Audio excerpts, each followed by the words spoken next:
Hello, my name is Alexandra Johnson, and this is my Gait development presentation.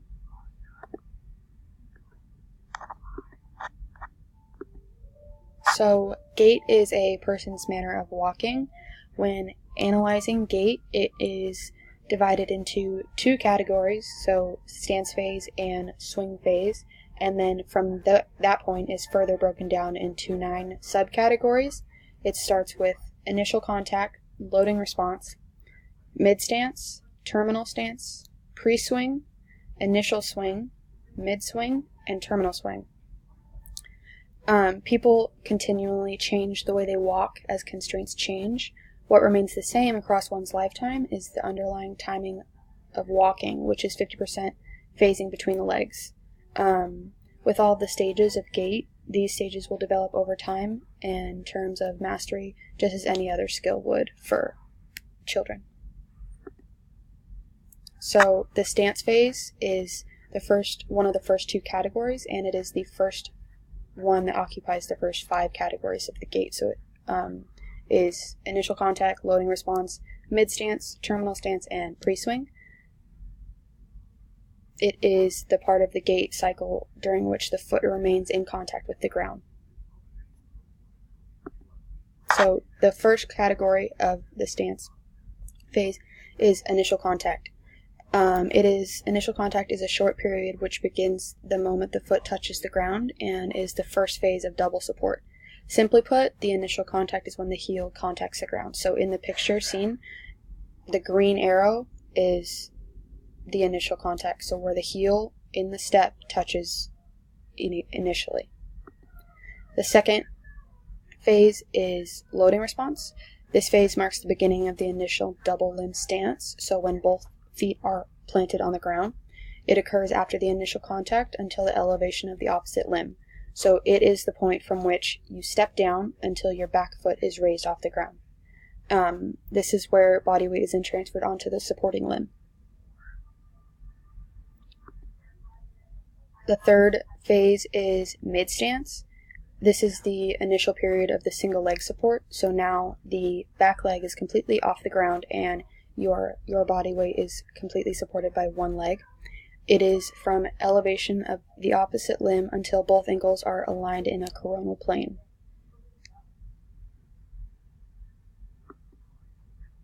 Terminal swing is what follows, and it begins when the supporting heel rises from the ground and continues until the opposite heel touches the ground. Pre-swing is the second double limb support, so this is also a portion of gait where both feet are planted on the ground. This is the start of the second double limb stance in the gait cycle. It is from initial contact of opposite limb to just prior to elevation of ipsilateral limb. So it is when the front foot is completely planted and the back foot is just about to be raised off, so basically the toes are the only part of the body of that leg on the ground. Swing phase is the second category, and it's the one with the 3 last phases, which are initial swing, mid-swing, and terminal swing. The swing phase is that in which the foot is no longer in contact with the ground. So the first phase of swing phase is the initial swing, and that is a start of the single limb support for the opposite limb, and it is the point from which elevation of the limb to point of maximal knee flexion. So in the picture on the left it states that it begins when the red foot is lifted from the floor and ends when the red swinging foot is opposite the blue stance foot. It is during this phase that a foot drop gait is most apparent. The blue leg is in mid-stance. So the phase 7, the second phase of swing stance, is mid-swing. It is the foot clearance. It is following knee flexion to the point where the tibia is vertical. Also, the picture featured on the right is describing mid-swing a little bit more. Terminal swing is phase 8. It is when the tibia is vertical. It is from the point where the tibia is vertical to just prior to the initial contact. So at this point, both feet are planted on the ground, but neither are flat. The lead foot is only on its heel, and the back foot is on its toe. So in early childhood, this is where the progress of gait begins, obviously. The age that children begin walking varies, but it is generally between 7 and 15 months, and most children are walking well by the time they are 14 and 15 months old. In early childhood, obviously, children don't have the balance, the stability, the strength, or the knowledge to master walking, and so everything they do is more kind of crazy and not organized and not controlled, and it's unbalanced and much wider so that they have a wider base to balance on. It is because of this that they have a wider stance, they have uneven stride lengths, zero arm swing, and no balance. Children struggle in all categories of the gait phase, but mostly stride length, arm swing, and terminal stance. So stride length, normally when you are a master of gait or walking, your strides are, for the most part, identical in length and speed, but for toddlers and children in early childhood, their strides are dependent on their weight shift and their balance. So one might be a centimeter, one might be 3 inches. Like, it just depends on their weight shift at that point in time for them.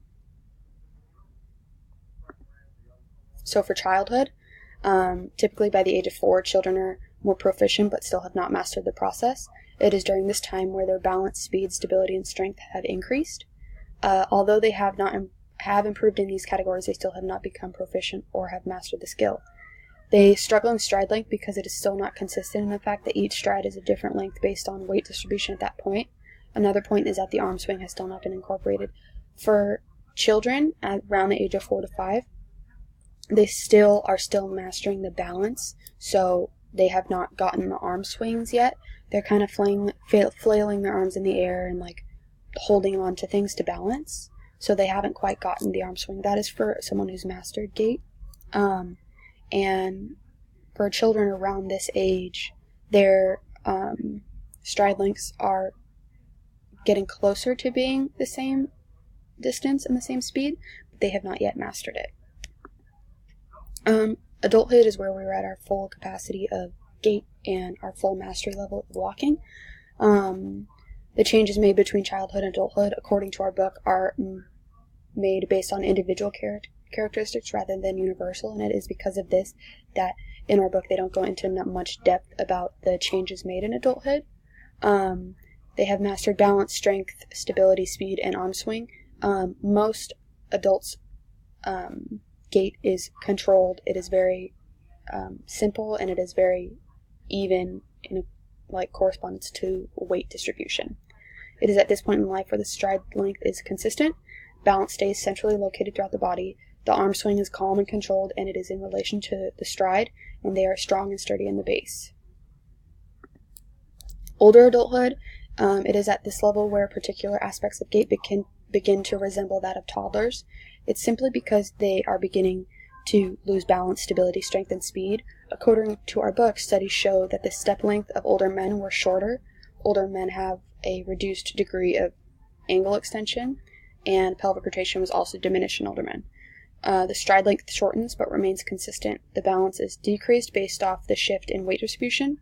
The speed is not nearly what it once was, and the strength is clearly diminishing based off the mid-stance because the foot is not lifted off the ground whatsoever. So this initially means that in the mid-stance, people who are mastered or are proficient at gait and walking, their feet come probably 3 to 6 inches off of the ground, whereas for elderly people, they do more of a shuffle and more of a slide. So because the strength is diminishing and the balance is diminishing, their feet begin to slide on the ground and they don't have much of a lift during mid-stance. Possible constraints. It is my personal belief that it is during 2 ages that possible constraints are the heaviest, and that is during early childhood and older adulthood.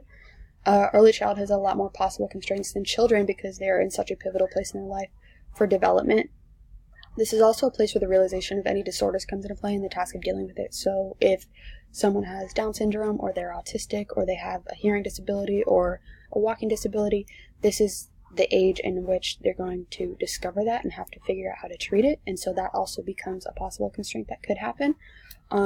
Also, you cannot pinpoint when they will begin to develop the skills and ability to walk, so it may prolong the process. So as stated prior in the presentation, early childhood, it varies when they are going to begin walking. From 7 to 15 months, you don't know when they're going to start, and most kids are proficient at 15 months, but again, it's based off the personal individual. Older adulthood also has a lot more possible constraints because so many attributes of the elderly begin to diminish. For example, they begin to lose strength, which affects the stride length and the mid stance, as I discussed prior. Similarly to toddlers, you cannot determine when they will begin to decrease in strength or ability, so it's hard to determine possible constraints when the factors are individually based. Both of these ages also have the possibility for environmental constraints, so depending on the house you live in or who is teaching you to walk, and also the same thing for adults, for older adulthood, if you live in a nursing home or if you live by yourself. Those are environmental factors that could affect your ability to walk, and if for a child's case to improve, and for an adulthood's and for older adult, their ability to decrease. That is it.